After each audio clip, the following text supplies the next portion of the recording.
पुरख निर्भव निर्वैर अकाल मूर्त अजूनी सैभं गुर प्रसाद जप आद सच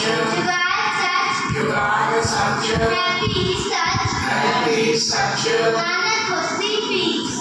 नानक होसी भी सच एक ओंकार सतनाम करता पुरख निर्भव निर्वैर अकाल मूर्त अजूनी सैभं गुर प्रसाद जप आद सच जुगाद सच हैप्पी सच